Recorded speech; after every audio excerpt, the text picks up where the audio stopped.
The Red Dead Redemption series, created by the fantastic folks over at Rockstar Games. They're fantastic when they aren't trying to sell you GTA 5 for the 10th time, I promise. Rockstar has been known to create some of the best video game stories of all time, and the stories within their games, either it be Bully, Max Payne, or Red Dead Redemption itself, never ceases to surprise me, and they are absolutely excellent at writing compelling and well-written narratives with properly developing characters and some of the best world building in the gaming industry. However, today's video will be comparing and seeing who is the better protagonist out of Arthur Morgan John Marston. Of course, this is all opinion based and your choice could be completely different to mine. Arthur Morgan. There's so much I've said about him in numerous other videos I've made on Red Dead, but even almost 2 years after playing Red Dead Redemption 2, Arthur's character development, motives, and ultimate redemption always makes me realize what an excellent game Red Dead Redemption 2 really was. Arthur Morgan is also probably the most human character the Rockstar has ever made. That's a large contributing factor as to why he's such an incredible protagonist in the first place. Unlike John Marston in the first Red Dead Redemption, I never really saw Arthur as some ruthless renegade, and he definitely was no legend of the West like John was. Arthur's achievements in his life and leading up to his redemption might not be as tragic or as groundbreaking as those of John Marston's, but his character development throughout the course of the game really showed me how incredible video game writers could make their characters and stories. Arthur changes quite a damn lot from the start of the game, and right from the get-go he doesn't really seem to be that likable as a character. There's no wonder as to why so many people wanted to initially play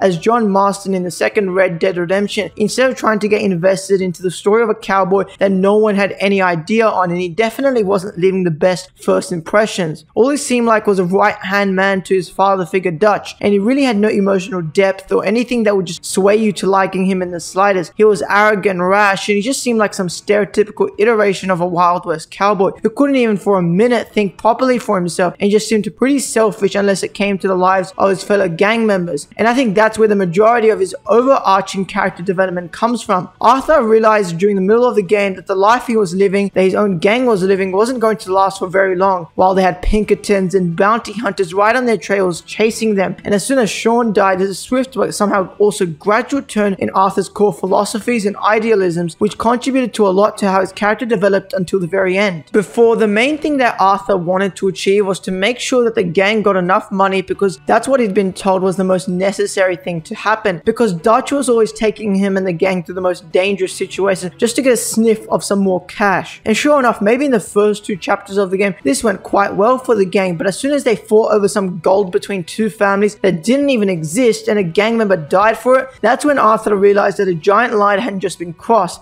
and that Dutch was no longer putting the safety and lives of the gang as the biggest priority, which is quite evident by the fact that just to get some more money, some major players within the gang had to die, and in the end that gold that they had gotten from the bank was lost anyway. And slowly these deaths added to the growing and changing philosophies of Arthur Morgan as he comes to realize that he no longer should be serving the wishes and commands of someone that he trusted so much, and instead he had to see that there was corruption within the gang. And once Hosea died, I really do reckon that's when it clicked in Arthur's mind that he should be trying to save the rest of the gang. Most importantly, the only man in the gang who had a proper family, John Marston. That's another major factor as to the development of Arthur. It's John and his family. Arthur saw himself in the shoes of John, and instead of making John throw it away like Arthur had done many years prior, he wanted to see his brother get most out of the situation with his family, with the people he cared about the most. And Arthur's character development in turn correlated itself directly with how John Marston would change his persona for the majority of Red Dead Redemption 2. Arthur Morgan and John Marston work well together, and that's why both of them are such phenomenal characters. But Arthur was different because of how complex he was on a deeper level, and he really did feel like a real person with the emotions and mind that Rockstar had given him. He's such a phenomenal character, and seeing him fight against the oppressive corruption of Dutch while also trying to redeem himself, especially when he found out that he had gotten a disease that would kill him, made him truly realize that he needed his own sense of redemption. And through the helping of his fellow gang members and the securement of John's future life, Arthur was able to see that he had helped someone in his life and that he had ultimately achieved his own redemption. Running off the back of Arthur Morgan came John Marston. He was younger, more charismatic, and much more of an idiot than Arthur Morgan. But once again, much of his character development came from Arthur, who had given him a gift that he didn't realize he had needed for so long: the gift of family. At the start of Red Dead Redemption 2, we can see that John had absolutely no care when it came to his own child, Jack Marston, and he even denied the possibility that it was his son, even leaving the gang for years by himself because of his absolute denial in being a father. Quite frankly, he's a moron for the majority of the second Red Dead Redemption. He's annoying, stupid, and he doesn't understand many of the idealisms that Arthur had built over the course of the story, and his family definitely didn't seem like his #1 priority up until chapter 5, when he finally realized why Arthur was pushing to help him and his family so much, and that was because of the gradual decline of the gang. He already had such a complex persona to him due to being a father who didn't accept the responsibilities that he didn't want, but he soon realized them. By the end of Arthur's arc, John had completely changed into a better and completely different person, mirroring that of Arthur's amazing character development, and for him this was becoming a proper family man, a proper father and husband, and he finally realized that Arthur had given him the best of gifts and that he was supposed to cherish this gift, and realized that Arthur had died to save him, to ensure that John could have the life that Arthur was never able to have. Despite the many sacrifices of Arthur, and Arthur even telling him that revenge is a fool's game, John didn't take that quote to heart, and instead, even 8 years after the death of someone that meant so much to him, but someone who had disappeared into oblivion, he knew that he had to finish off the redemption of someone who had died, knowing that they had achieved their own sense of redemption. He knew that even though it would have been against the wishes of his long-lost brother Arthur, he had to get his own sense of what Arthur's redemption should have been. When he climbed atop that mountain screaming the name of Micah Bell, he knew that it was all for the purpose of his brother, and it was a selfless act to finish off the story of Arthur forever. He climbed up there despite all odds and murdered Micah, but he didn't realize that this was the mistake that would end up killing him in the end. By the time of the first Red Dead Redemption, John had become so accustomed to his family life that when they had